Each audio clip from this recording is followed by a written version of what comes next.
नाशिक जिल्ह्यातील आळेफाटा परिसरातून मोठी कारवाई समोर आली आहे। आळेफाटा पोलिसांनी 2 सराईत गुन्हेगारांना गावठी पिस्टल आणि जिवंत काडतुसांसह अटक केली आहे। ही कारवाई आळेफाटा एसटी स्टँड परिसरात करण्यात आली असून स्वप्नील सुनील गोसावी वय 25 वर्षे आणि आकाश दिनेश कोठे वय 29 वर्षे अशी आरोपींची नावे आहेत। दोघांवर नाशिक जिल्ह्यातील विविध पोलीस ठाण्यांमध्ये चोरी, घरफोडी आणि गंभीर मारहाणीचे अनेक गुन्हे दाखल आहेत। पोलिसांनी आरोपींकडून गावठी पिस्टल, 3 जिवंत काडतुसे आणि 1 विना नंबरची रॉयल एनफील्ड मोटरसायकल असा एकूण सुमारे 4,59,000 रुपयांचा मुद्देमाल जप्त केलाय। या प्रकरणी अधिक तपास आळेफाटा पोलीस करत आहेत। नाशिक जिल्ह्यातील रेकॉर्डवरील सराईत आरोपी आहेत। त्यांच्याकडून आम्ही गावठी बनावटीचे पिस्टल आणि जिवंत काडतूस पकडलेले आहेत।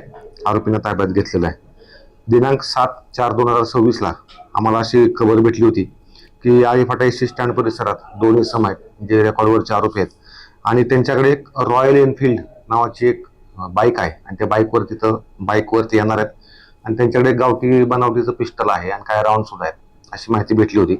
आरोपींचं एक्झॅक्ट वर्णन नव्हतं, परंतु त्या गाडीचं वर्णन होतं। त्याच्यामुळे आम्ही आमचे डीबी स्टाफ आहे, हवालदार पारखे आहेत, हवालदार माळुंजे, पीसी खुने यांना आम्ही माहिती दिली होती की तुम्ही जाऊन स्टँडच्या परिसरामध्ये शोध घ्या, संशयित कोण मिळाले तर बघा।